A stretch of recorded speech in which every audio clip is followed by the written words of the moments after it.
Abre comigo em Atos capítulo 1, verso 8. Pode colocar o slide para mim. Obrigado, equipe. Glória a Deus. Atos capítulo 1.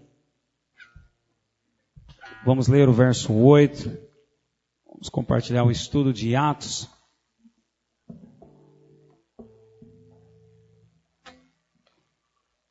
Se tem alguém sem Bíblia do seu lado, compartilha com ele a leitura.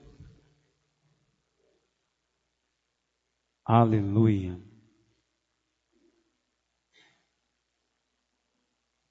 Atos 1, verso 8. Diz assim o texto da palavra de Deus. Vamos ler Atos 1, verso 8 e depois vamos ler Atos capítulo 8 também, tá bom? Atos 1, verso 8. O texto da palavra de Deus diz assim: Jesus disse aos seus discípulos: mas recebereis poder ao descer sobre vós o Espírito Santo. Diga assim comigo: o Espírito Santo já desceu sobre a minha vida. E sabe para que o Espírito Santo desceu sobre a sua vida? Olha, Jesus diz, o Espírito Santo vai descer, porque era uma promessa, a promessa é essa que já cumpriu, e sereis minhas testemunhas, tanto em Jerusalém, como em toda a Judéia e Samaria, até os confins da terra. Contextualizando aqui, eu poderia dizer o seguinte: você será minha testemunha em toda a Itaquera, Tiradentes, Zona Leste, cidade de São Paulo, até os confins da terra, até o lugar mais longe. Então Jesus, olhando para os discípulos, antes de voltar para o Pai, ele virou para os discípulos e disse: não saiam sem antes receber o poder. Depois que vocês receberam o Espírito Santo, vocês vão sair. E sair para quê? Para serem minhas testemunhas. Agora eu quero que você abra lá em capítulo 8 de Atos. Atos 8, no verso 4. Atos 8, 4. Atos 8, no verso 4. O texto da palavra diz assim: os discípulos cumpriram o que Jesus disse. Entre mentes, os que foram dispersos iam por toda parte, pregando a palavra. Filipe, descendo a cidade de Samaria, anunciava-lhes a Cristo. Diga assim comigo: eu sou um anunciador do Evangelho, das boas novas de Jesus Cristo, na qual eu creio que eu fui chamado em nome de Jesus. Amém. Deixa eu orar por você. Deus e Pai, ilumina-nos, Senhor, com espírito de revelação e de sabedoria. Abre, Senhor, o nosso entendimento. Deus, que a Tua palavra, Senhor, venha como espada, dividir alma de espírito. Nos dê, Senhor, o Seu conselho, nos inspire, nos encoraja por meio da Sua palavra, em nome de Jesus. Diga amém. Amém. Pode sentar. Aleluia. Nós lemos 2 versículos bíblicos de Atos. Atos foi um livro escrito por um médico chamado Lucas. Lucas escreveu as obras que os apóstolos e que os discípulos realizaram em o nome de Jesus. Atos foi até o capítulo 28. O capítulo 29 continua, está sendo escrito por você, por mim. E Jesus disse aos seus discípulos, disse a todos os que creram: olha, ao receber o poder, vocês serão minhas testemunhas. Você sabe o que é ser testemunha? Alguém aqui já foi testemunha de algum crime, testemunha no fórum? Alguém aqui já foi? Temos 1, 2, 3. Ok, eu nunca entrei num fórum. Nunca foi. Testemunha é o seguinte: é alguém que viu, não alguém que ouviu, mas alguém que viu a cena ou esteve presente, então ela é chamada para compartilhar a sua versão do fato, do que ela viu. Não a sua versão do que ela acha, mas a versão do fato, daquilo que é fato. Eu sei que você conhece e ouve falar de uma religião aí chamada os Testemunhas de Jeová. Você conhece essa religião? Pois bem, os Testemunhas de Jeová, eles pregam a respeito de Jesus, mas eles não creem que Jesus é o Cristo, o Filho de Deus. Eles não creem que Jesus é Deus. Eles creem apenas que Jesus é mais um da Trindade. Mas que Deus para eles é apenas Jeová. Jeová é um dos nomes hebraicos de Deus. Mas eu quero dizer para você, você é chamado para ser um testemunha de Jeová. E me entenda quando eu falo isso, não ser um religioso, porque os testemunhos de Jeová, de forma religiosa, abrem mão de muitas coisas religiosas para dizer que estão agradando a Deus. Eles não doam sangue, não vão nem em festa de aniversário, porque não celebram, não pode, né? Eu quero dizer para você, você é chamado para ser testemunha do Jeová Jirê, o Jeová Rafa, o Deus que cura, o Jeová Shalom, Deus da paz. O que é Deus para você? Porque o Jeová tem vários nomes. Jeová Rafa, o Deus que cura. Você foi curado. Então você precisa dar testemunho do Deus que curou a sua vida. Tem Jeová Shalom, que é o Deus da paz. A palavra Shalom significa paz. Então talvez você foi chamado para testemunhar da paz que você recebeu. Antes você era uma pessoa atormentada. Tem pessoas que têm problema, mas existem pessoas que são problema. Pergunta para a pessoa que está do seu lado, você tem problema ou você é problema? Eu acredito que você talvez tenha problema, você não é problema. Você era problemas antes. Sem Cristo, meu amigo, como eu era chato. Uau! Hoje eu vejo assim, algumas irmãs assim, olham assim, nossa pastor, eu quero ser como você. Eu falei, amém, glória a Deus. Mas eu sei quem eu era. Você sabe quem você era sem Cristo? Você se lembra como você era sem Cristo? Pastor, eu aceitei a Cristo ontem. Basta você lembrar anteontem o que você estava fazendo. Você era desculpa da expressão da palavra, um miserável, porque miserável é aquele que não tem riqueza. Sem Deus nós não temos nada, não temos a paz. Então você pode ser um testemunha de Jeová Shalom, o Deus da paz. E olha, ser testemunha é isso que os discípulos fizeram. E nós somos chamados para testemunhar. Hoje eu quero nessa mensagem estimular a sua fé para você ser um testemunha do Jeová Jirê, Jeová Rafa. Jeová Jirê é Deus provedor. Talvez você está aqui porque Deus te abriu uma porta de emprego. É o provedor, não te deixou faltar. Você sabe que os discípulos saíram em ordem de Jesus. Jesus disse, saiam, sejam minhas testemunhas. E eles saíram, como nós lemos aí em capítulo 8. Filipe desceu e saía anunciando a palavra. E aí, porque eles saíam anunciando a palavra, todos que creram saíam anunciando a palavra, chegou um momento, lá em Atos capítulo 11, verso 26, que um grupo dos discípulos estavam numa cidade chamada Antioquia. E sabe que ali em Antioquia, eles foram chamados pela primeira vez de cristãos. O texto da palavra de Deus diz, e sucedeu que todo um ano, se reuniram naquela igreja e ensinaram muita gente. Não foi pouca não, foi muita gente. E em Antioquia foram os discípulos pela primeira vez chamados cristãos. Eu sei que hoje você fala assim, eu sou um crente, eu sou evangélico. Mas a Bíblia fala que até os demônios creem e nem por isso serão salvos. Então crer, todo mundo crê. Você não é um crente. Você é chamado para ser um cristão. Por que os discípulos foram reconhecidos como cristãos? Porque eles estavam ensinando, porque eles estavam dando testemunha da obra que Deus fez na vida deles, das coisas que eles viram, experimentaram, ouviram. Eles estavam sendo cristãos. Portanto, a raiz da palavra cristão é ser pequeno Cristo. Por que eles foram chamados de cristãos e não de evangélicos aqui nessa época? Por que eles foram chamados de cristãos e não de crente aqui nessa época? Porque cristão, a palavra cristão, ser cristão, você sabe o que é ser cristão? Ser cristão é você querer fazer o que Jesus fez e querer ser o que Jesus foi. Diga assim comigo, ser cristão é querer fazer o que Jesus fez e é querer ser o que Jesus foi. Quem Jesus foi aqui na terra? Um homem de caráter, um homem de oração, um homem temente a Deus, que andava com o povo. Quem Jesus fez? O que Jesus fez? Ressuscitou mortos, curou pessoas e anunciava as boas novas, as boas notícias, e que o reino de Deus é chegado. Você não é chamado para curar pessoas. Você não é chamado para ressuscitar mortos, embora isso pode acontecer.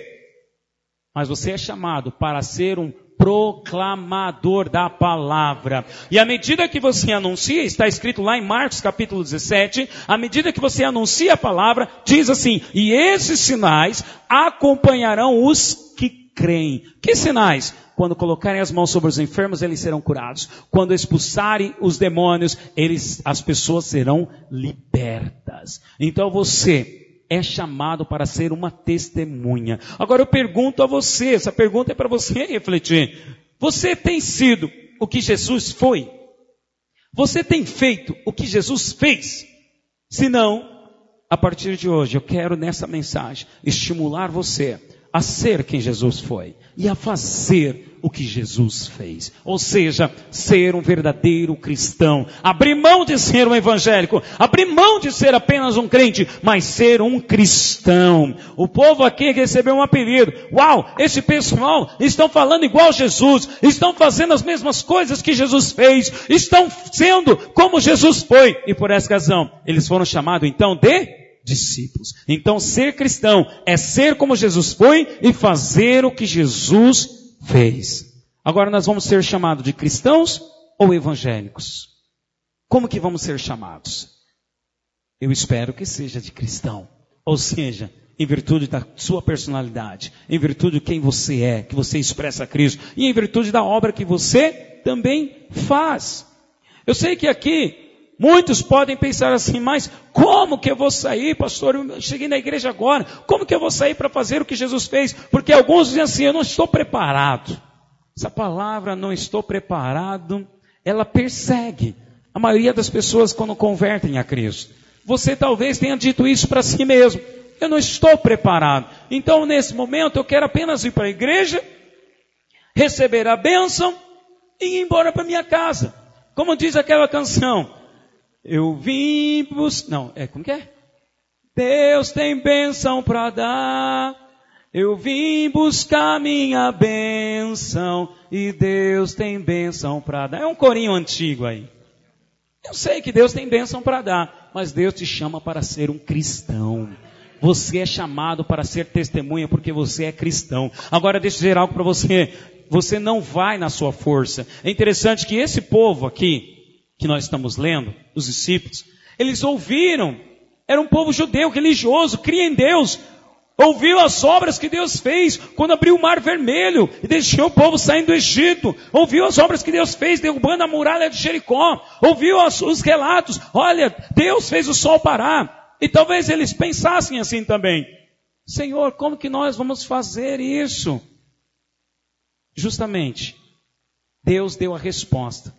O contrário do Velho Testamento. Porque lá no Velho Testamento, quando Deus chamou Gideão, lá em Juízes capítulo 6, no verso 14, Deus chama Gideão e diz assim, então o Senhor olhou para ele e disse, vai nesta tua força e livrarás a Israel das mãos dos midianitas. Porventura não te enviei eu? O que Deus disse para Gideão? Gideão, vai na sua força. Ou seja, Gideão, vai na medida da sua fé. Então Deus, quando chamou Gideão, Deus disse, vai na tua força. E muitos pegam esse versículo aqui para dizer, olha, não estou preparado, porque eu ainda não tenho força. Pastor, ainda essa semana eu pequei. Tudo bem, pecou, arrependa-te, confesse, pois Deus é fiel e justo para te perdoar os pecados, purificar de toda injustiça. Pastor, então eu estou preparado, eu posso ir. Deus fala para Gideão, vai na tua força. Mas Deus diz para você, espere até receber poder e vai na minha força. Deus diz para você, quando Deus fala lá em Atos capítulo 1, verso 8, olha discípulos, esperem até receber o poder e então vocês vão sair. Deus está dizendo, vocês não vão na sua força, vocês não vão no seu conhecimento, vocês vão na minha força que eu vou dar a vocês. Deus está te chamando para você ir na força dele, não na sua força. Pastor, eu não sei falar direito. Pedro também não. Nós vamos ver daqui a pouco, vou mostrar alguns versículos para você. Agora, o que chama a atenção deste povo aqui em Atos, e que eu quero despertar você para ser uma testemunha, é que nós podemos ver algumas evidências e características daqueles que são chamados para testemunhar. Nós podemos ver na vida deste povo. Primeiro, podemos ver aqui em Atos capítulo 4, verso 20. Eles diziam assim, quando confrontados, Chega um momento que os religiosos falaram assim, olha, parem de pregar a respeito deste Cristo.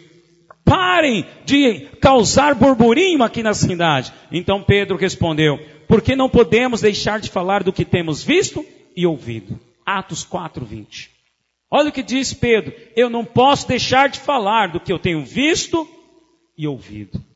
Qual é a característica daquele que testemunha na força e no poder de Deus? Ele tem convicção de que todo cristão é chamado para testemunhar. Você tem convicção de que você é chamado para testemunhar? Ou você é aquele que tem apenas uma convicção de que eu quero ir para o culto, receber a minha bênção e ir embora? Irmão, não importa o tempo que você tem de conversão. Você é chamado para ser testemunha de Deus.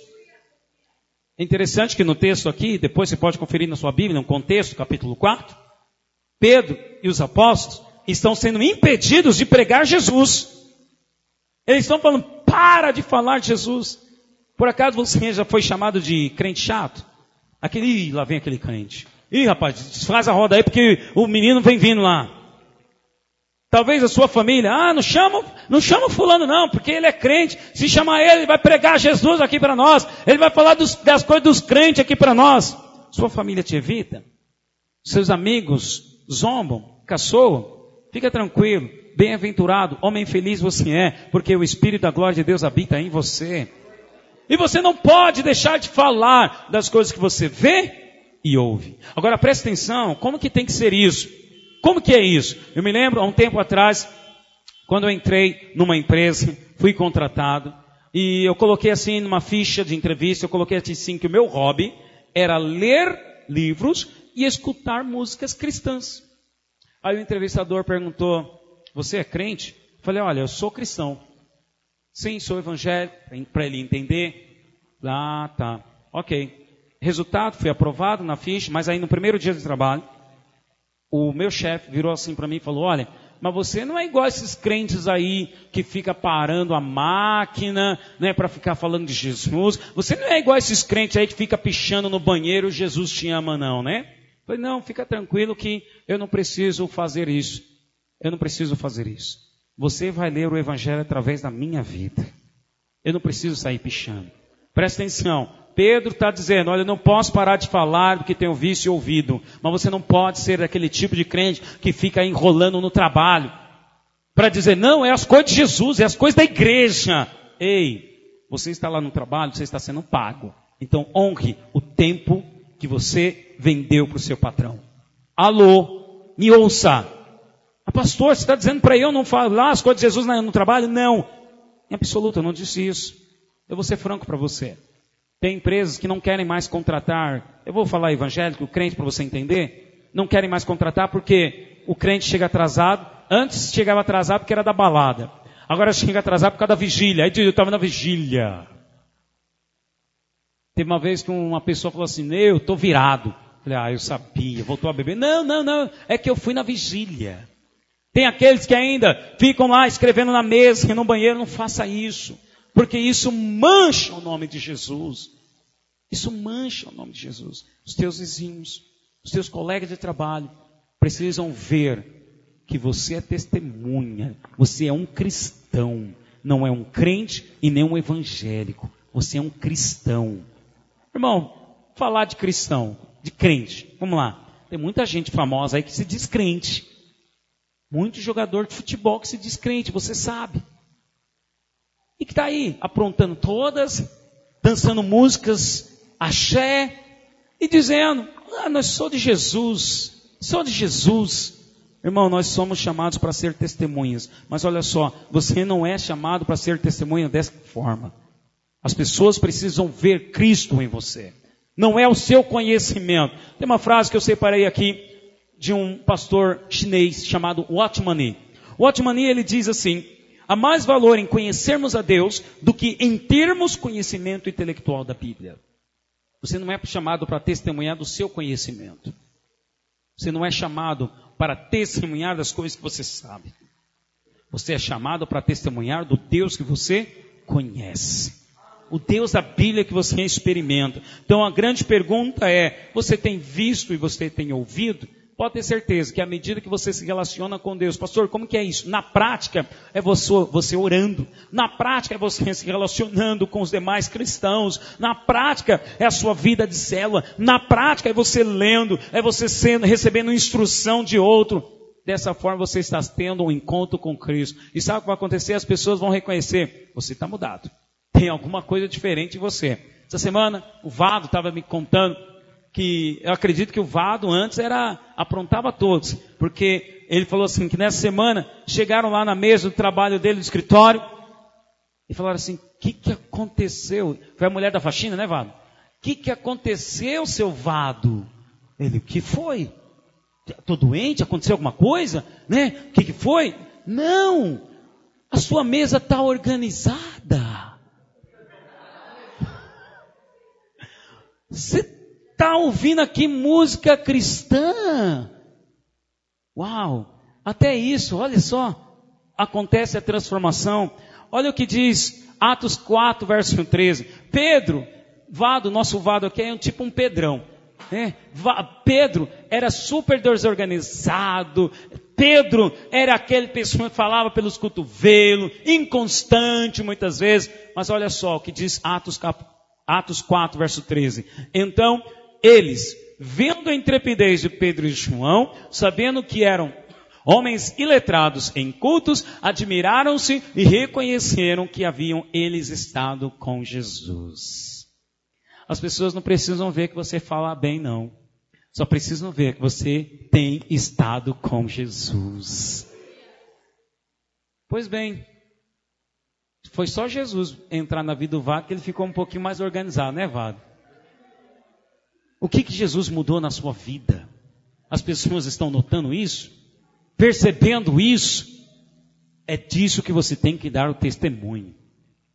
Agora, por que essa ênfase e essa convicção? O texto diz aqui, olha, que nós temos que ter essa convicção. Um evangelista americano chamado Dwight Moody, ele diz assim, se Cristo estiver em sua casa, os vizinhos logo vão perceber. Se Cristo estiver na sua casa, logo os vizinhos vão perceber.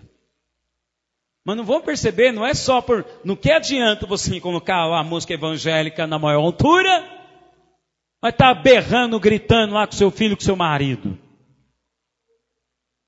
Não, eles vão perceber que você mudou, que você tem a disposição de servir, que você tem a disposição, você não é mais aquela pessoa briguenta, porque tinha aquelas Maria barraqueira, agora você é Maria de Deus. Talvez você era aquele vizinho chato, caía a bola dos moleques no seu quintal, você, pô, vou rasgar essa bola. Agora aquelas bolas, você, olha filho, além de eu te dar a bola, eu quero te oferecer outra coisa também. Que nem temos aqui o Tiago e sua esposa Luana, moram lá no condomínio, eu acho sensacional isso. Ela junta, as crianças gostam de brincar com o filho deles, o Luan. Quantos anos tem o Luan, Tiago? 7 anos. Tem o filho do Tiago e da Luana. E as crianças gostam de brincar com o Luan. O Luan é uma criança assim, muito amorosa. E aí as crianças, ao descerem para brincar com o filho dele, o que a Luana faz? Junta todas as crianças do condomínio, Jesus delas. E eu estava lá, eu fui lá, teve um dia que eu fui lá jantar com eles, estou lá e a campainha tocando, tim dom. Tia, hoje vai ter reunião? Porque criança é assim. Adulto pergunta, hoje vai ter reunião, Mas criança é assim, tia, hoje vai ter reunião? Hoje vai ter culto? Deus chama você para testemunhar. Você pode testemunhar de diversas formas. Mas testemunhar do que, pastor? Daquilo que você tem convicção. Os discípulos tinham convicção de quem eles eram e de quem eles estavam servindo. Todos aqui assistiram aquele filme Titanic? Lembram? Titanic. Não é tão antigo assim, viu? Titanic. Qual que é a história do Titanic? Aquele navio que o engenheiro falou, esse nem Deus afunda. Mas aí no filme construiu uma história romântica em torno desse contexto. O Brad Pitt não. Leonardo DiCaprio, confundi. O Leonardo DiCaprio com a outra atriz, ele era um ajudante e ela era da alta elite, se apaixonaram, os dois têm um caso amoroso, aí o navio bateu num iceberg, você conhece a história, e começa a afundar aos poucos. Então o que começa a acontecer? Imagina que você está no Titanic. Um transatlântico maravilhoso. Não sei aqui quem já viajou de cruzeiro transatlântico. Eu nunca tive ainda a oportunidade, a ocasião. Mas tem tudo lá. Tem baile, piscina. Tem, o que mais tem lá? Restaurantes. O quarto excelente. Você não precisa andar muito. Tem alguns cruzeiros que tem até pista de Cooper que você pode correr nos navios. Tem tudo.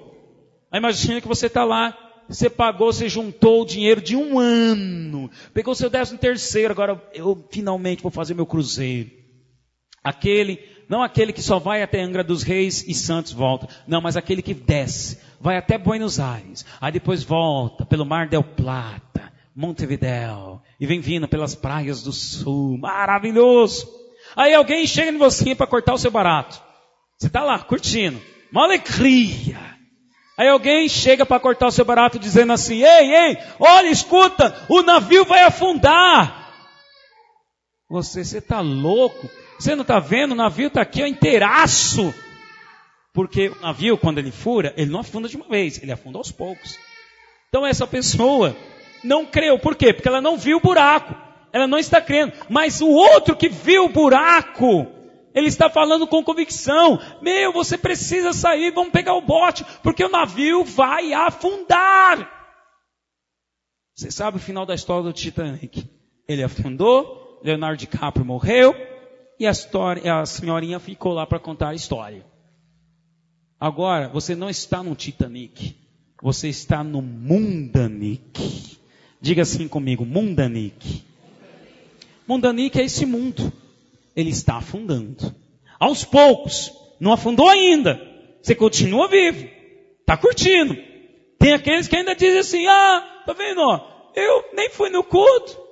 Ouvi música lá do mundo, ouvi o meu rock, pauleira 89. Ou eu vi lá, Transcontinental, e não senti nada, não aconteceu nada comigo. Tá vendo? Isso é balela, esse negócio aí de culto. Não tem nada a ver. Eu estou bem. Pois é, mas o navio está afundando. O Mundanic está afundando.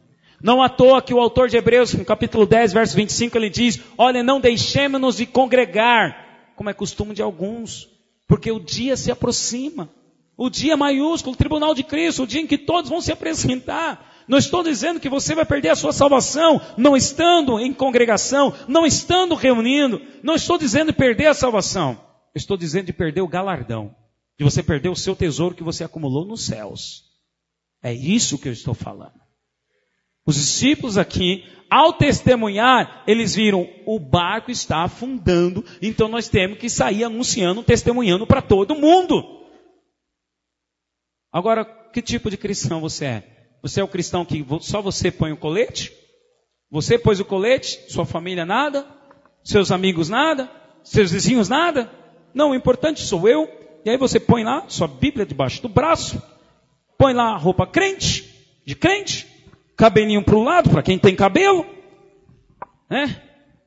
E vou para a igreja, vou cumprir meu ritual, amém, glória a Deus, aleluia. Mais um domingo, acabou, amém, glória a Deus, aleluia, volto para casa, vejo os gols do Fantástico, começo mais uma semana. É pouco. Deus te chama para algo maior. Deus te chama você para ser testemunha. O colete salva-vida está com você agora. Você vai passar para quantos mais? Tem os seus vizinhos. Mas talvez você pense assim, pastor, mas como que eu vou fazer isso? Eu não sei, meu Deus, como que eu vou testemunhar? Existem várias formas e dicas. Eu vou dar uma. Tem uma senhorinha em Goiânia, uma senhorinha que ela creu que ela foi chamada para testemunhar. Então sabe o que ela fazia? Senhorinha, aposentada, pegava um ônibus de graça, entra pela frente. Então ela saía com a Bíblia dela, debaixo do braço, parava no ponto de ônibus. Aí qual é o jovem, qual é a pessoa que não vai ajudar uma senhora a subir no ônibus? Qual é a pessoa que não vai ajudar uma senhora a atravessar a rua? Então ela chegava o ônibus, meu filho, você pode me ajudar a subir aqui? Então ajudava, meu jovem, muito obrigado.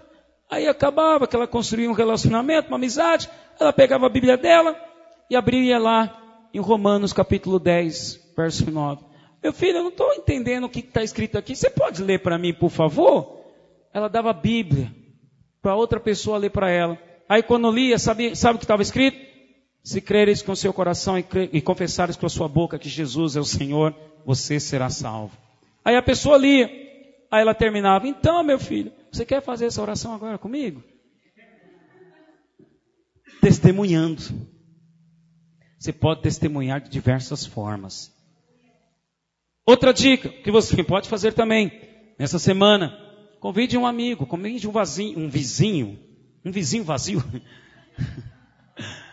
Convide um parente e ofereça um jantar para ele. Chamam de jantar do testemunho. A pessoa vai vir por causa da comida. Vai vir porque quer te visitar. Aí nisso, você dá o seu testemunho de vida. Você vai falar, não sei, do Jeová Rafa, o Deus que te curou. Você não vai pregar conhecimento bíblico. Você vai pregar o Deus que você teve a experiência. Olha, quero dizer uma coisa. Olha quem eu era e quem eu sou. O Deus que eu creio. O Deus que me salvou. E eu quero fazer um convite para você. De aceitar esse mesmo Deus que eu estou servindo. Jantar do testemunho. Outro exemplo, você pode fazer um futebol com os amigos. Os moços aí, Mary Kay, Tupperware, reunião de mulheres. Reúne, junte. Ao ajuntar, você vai e dá o seu testemunho. Outra forma também é ajudar a servir o seu vizinho. Você chega até ele, oi vizinho, está lavando o carro aí? Não, deixa eu te ajudar, eu quero te servir. Essa semana, tire um dia, vai servir alguém. No que você está servindo, você que se conecta à pessoa. E hoje, olha gente, tem muita gente que serve. Agora tem cristãos, crentes, que não servem. Eles estão preocupados apenas em ir para a igreja, cumprir o seu ritual de missa e voltar para casa. Deus te chama para testemunhar. Eu estou mudando para cá agora, estou reformando ali a minha casa. Meu vizinho, ele me constrange. Ele me constrange da forma como ele me serve. Ele tem me emprestado tudo, Paulo, para fazer as coisas. Cortamos lá a água, porque estamos trocando a caixa d'água. Ele me emprestou a mangueira, passou a mangueira para o outro lado do muro e está me servindo. De manhã o pedreiro chegou, ele abriu para mim e me ligou. Márcio, o pedreiro chegou, está aqui e tal, você quer que eu faça alguma coisa? Servindo. O que é isso? Ele está se conectando a mim. Mal ele sabe na armadilha que está caindo. Irmão, você é chamado para testemunhar. Você pode servir alguém essa semana? Você pode dar um jantar para alguém essa semana? Você pode chamar um parente, um amigo? Você não vai falar da Bíblia, você não vai pregar como eu, não é? Porque muitos pensam assim, bom, então eu vou testemunhar. Aí você vai fazer igual uns faziam anos atrás, subiam lá no banco da praça, e ficavam anunciando um monte de coisa, menos Cristo. Atos 8, verso 4 e 5, Filipe desceu e saiu anunciando a Cristo. Ele não saiu anunciando batom, unha vermelha do diabo, não saiu falando de roupa, saiu falando de Jesus. Outra característica que nós podemos ver daqueles que são chamados para testemunhar é que eles não tinham medo ou vergonha da sua fé. Atos 4, verso 14, diz assim, na verdade, Atos 2, perdão, o texto aí está errado, é Atos 2, verso 14, diz, Pedro, porém, pondo-se em pé com os 11, levantou a sua voz e disse-lhes, homens judeus e todos que habitais em Jerusalém, seja-vos isso notório, e escutai as minhas palavras, esses homens não estão embriagados como vós pensais, sendo a 3ª hora do dia, mas isto é o que foi dito pelo profeta Joel. Presta atenção, Pedro aqui, quando foi batizado com o Espírito Santo, eles caíram na unção, falaram em línguas, alguns se aguentavam em pé, e aí os religiosos começaram a zombar, vocês estão bêbados.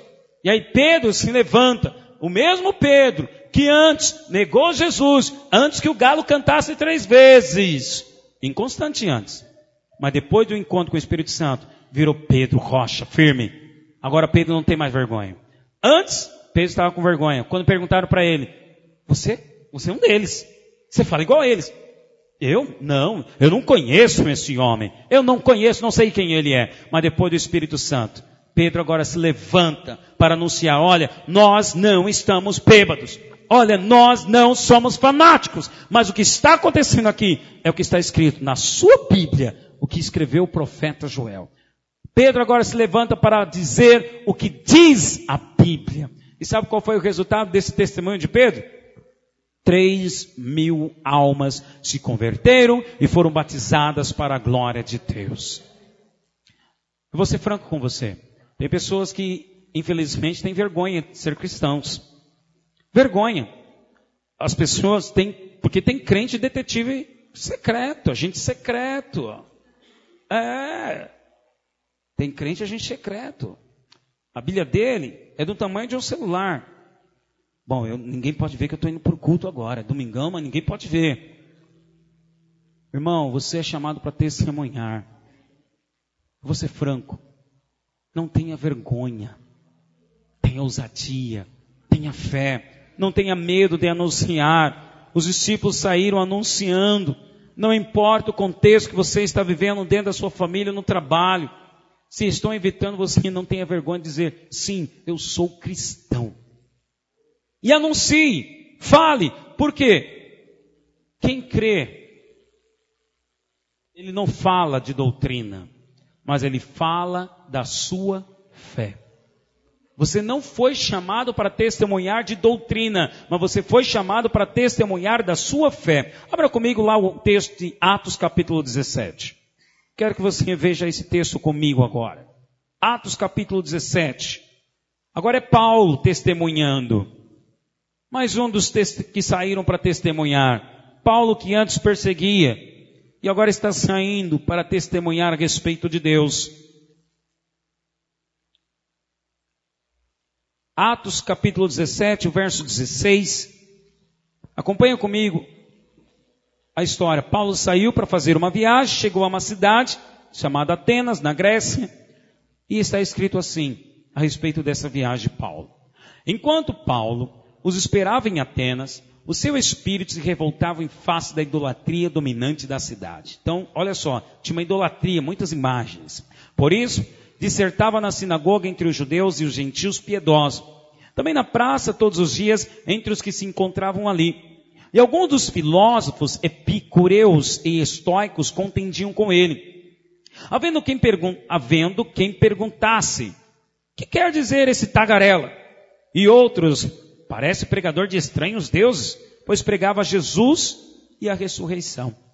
Então, tomando consigo, o levaram ao Areópago, dizendo, podemos saber que nova doutrina é essa que você ensina? Posto que nos traz aos ouvidos coisas estranhas, queremos saber o que vem a ser isso. Pois todos os de Atenas e os estrangeiros residentes de outra coisa não cuidavam senão dizer ou ouvir as últimas novidades. Então Paulo, levantando-se do meio do Areópago, disse, senhores atenienses, em tudo vos vejo acentuadamente religiosos. Olha o que Paulo diz, em tudo vos vejo acentuadamente religiosos. Porque passando e observando os objetos de vosso culto, encontrei também um altar, no qual está escrito, ao Deus desconhecido. Pois esse que adorais sem conhecer é precisamente aquele que eu vos anuncio. O Deus que fez o mundo e tudo que nele existe, sendo ele Senhor do céu e da terra, não habita em santuários feitos por mãos humanas, e nem é servido por mãos humanas, como se de alguma coisa precisasse, pois ele mesmo é quem a todos dá vida, respiração e tudo mais. De um só fez toda a raça humana para habitar sobre toda a face da terra, havendo fixado os tempos previamente estabelecidos e os limites da sua habitação, para buscarem a Deus e porventura tateando o possam achar, bem que não está longe de cada um de nós, pois nele vivemos e nos movemos e existimos, como alguns dos vossos poetas têm dito, porque dele também somos geração. Sendo, pois, geração de Deus, não devemos pensar que a divindade é semelhante ao ouro, à prata ou à pedra, trabalhados pela arte e imaginação do homem. Ora, não levou Deus em conta os tempos da ignorância? Agora, porém, notifica aos homens que todos, em toda parte, se arrependam, porquanto estabeleceu um dia em que há de julgar o mundo com justiça, por meio de um varão que destinou e acreditou diante de todos, ressuscitando dentre os mortos. Quando ouviram falar da ressurreição de mortos, uns escarneceram e outros disseram: a respeito disso, te ouviremos em outra ocasião. Volta aqui outro dia. A essa altura, Paulo se retirou do meio deles. Houve, porém, alguns homens que se agregaram a ele e creram. Entre eles estava Dioniso, o Areopagita, uma mulher chamada Damaris, e com eles outros mais. Olha o que acontece nesse contexto que nós acabamos de ler. Você é chamado, portanto, para falar da sua fé e não da doutrina. Paulo é chamado e perguntam para Paulo: Paulo, que nova doutrina é essa que você está pregando? Doutrina, você sabe o que é doutrina? Usos, costumes, resoluções. Não estou falando para você sair na praça, na rua, pregando, gritando, esbravejando no trem. Não é isso. Não é isso que eu estou dizendo. Paulo é chamado aqui e perguntado: olha, que nova doutrina é essa? E Paulo fala: não é doutrina. Eu estou anunciando, pelo contrário. Olha só que interessante. A cidade de Atenas estava cheia de imagens. O povo crendo nas suas imagens. E o interessante é que olha o que Paulo fala. Você leu aí comigo. Paulo fala no verso 22. Olha, em tudo eu vejo acentuadamente vocês religiosos. Paulo não chutou a santa. Paulo não ficou falando: olha, tem demônio por detrás dessas coisas. Paulo não agrediu a fé deles. Não seja alguém que sai para testemunhar e agride a fé dos outros, falando mal da religião dos outros. Você não deve fazer isso de forma alguma, em absoluto. Nunca fale isso. Porque quando você faz isso, a pessoa se fecha para você. Fechando-se para você, está fechando para o Deus que você serve. Lembre-se, você é testemunha. A pessoa, quando se abre para você, está abrindo para o Deus que você serve. Mas quando ela fecha para você, está se fechando também para o Deus que você serve. Paulo não chutou. Paulo não falou mal. E Paulo também não falou da igreja dele. Paulo apenas elogiou. Vendo que todos eles estavam vendo as imagens, Paulo então fala: eu vejo que vocês são religiosos, acentuadamente religiosos. Essa semana eu fui comprar uma janela para minha casa. E eu vi que no computador da moça que estava fazendo o relatório, tinha uma imagem de Aparecida pendurada no computador. Ela tinha mais outra tatuagem no braço e mais outra imagem colada atrás dela. Crentes chegariam assim falando: nossa, que ambiente pesado, carregado. Crente fala isso, mas cristão: pois bem, moça, eu vejo que você é uma moça de muita fé. Sabe o que ela fez para mim? Deu risada. Pronto, você abriu porque eu tinha que falar. É isso que você tem que fazer. Você tem que criar pontes para a pessoa te ouvir. Agora, o que é interessante, sabe o que é? É que as pessoas vão te ouvir. O que aconteceu no discurso de Paulo?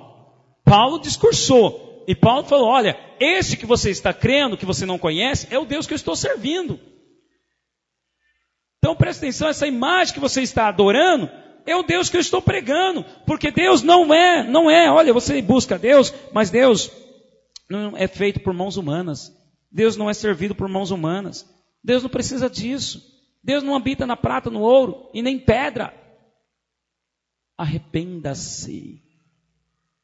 O Deus que eu estou pregando a você foi o que enviou seu filho Jesus para morrer por amor a você. E depois de morrer, ele ressuscitou. Aí sabe o que aconteceu? Zombaram. Alguns, como nós lemos aí, alguns disseram: volta aqui outro dia. Já aconteceu isso com você? Você vai lá para fazer um convite, a pessoa: olha, hoje não dá, olha, eu tenho um compromisso. Aí a pessoa rejeita o seu convite para ir para a célula, rejeita o seu convite para ir para o culto, para o encontro. As pessoas vão fazendo suas desculpas. Outros, como aconteceu aqui com Paulo, foi zombado, escarneceram. A palavra escarnecer é zombar. Olha o crentinho. Olha lá, vai lá dar dinheiro pro pastor. Vai lá, fanático. Vai lá, louco. Escarneceram Paulo. Mas teve, no final, nós lemos aí, teve os que creram. Você não é chamado para converter as pessoas. Você é chamado para testemunhar para as pessoas. É Deus quem dá o crescimento, mas é você que dá o testemunho. Preste atenção nisso. É Deus quem dá a salvação, quem dá o crescimento, a palavra que você vai pregar. Mas é você quem dá o testemunho.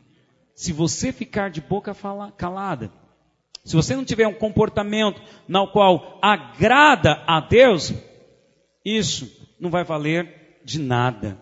Deixa eu ver se eu coloquei aqui.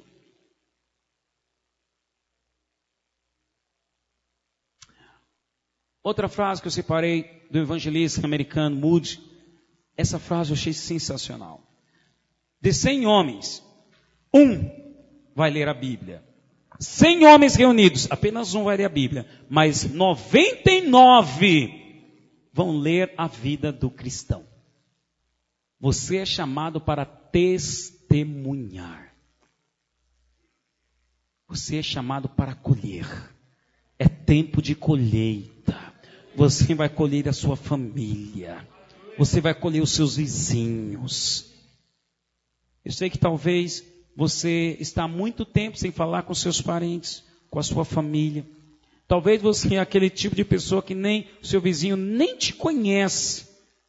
Essa é uma semana chave para nós. Assim como foi a semana da comunhão, andamos de casa em casa. Nessa semana nós queremos ir de casa em casa, anunciando agora o evangelho para os nossos vizinhos e amigos. Pessoas que, sem Cristo, estão vazias.